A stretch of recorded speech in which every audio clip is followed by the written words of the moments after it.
Hello everyone, welcome back to our course on Photon Fusion for multiplayer game development. My name is Ufuk, and in this lecture we will take an in-depth look at three different network topologies used in multiplayer game development: server client, host client, and shared. We will examine these topologies, explore their advantages and drawbacks, and discuss how these architectures affect gameplay.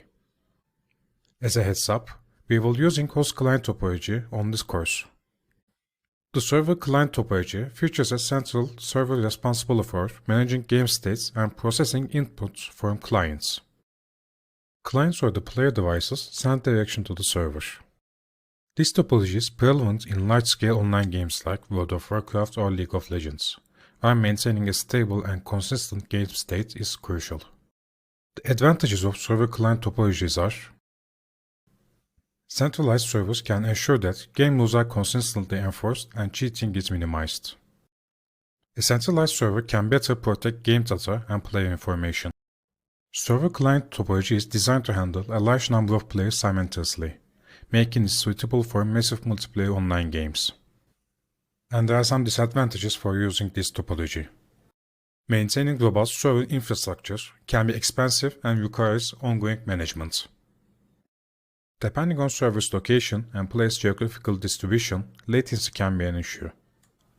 In the host client topology, one of the player's devices serves as a host, managing the game states and processing inputs from clients, just like a server client topology.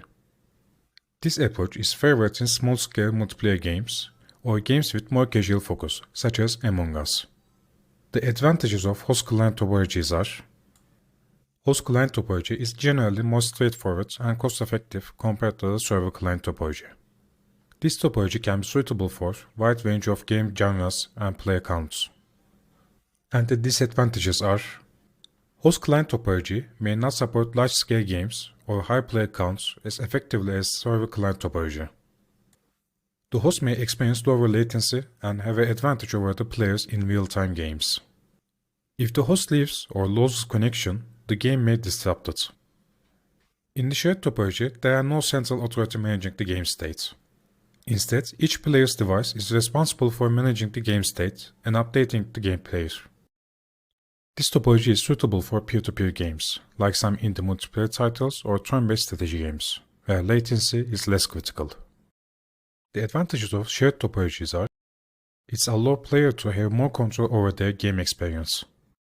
This topology often reduces server-related expenses. And there are some disadvantages. Ensuring a consistent game state across all devices can be difficult.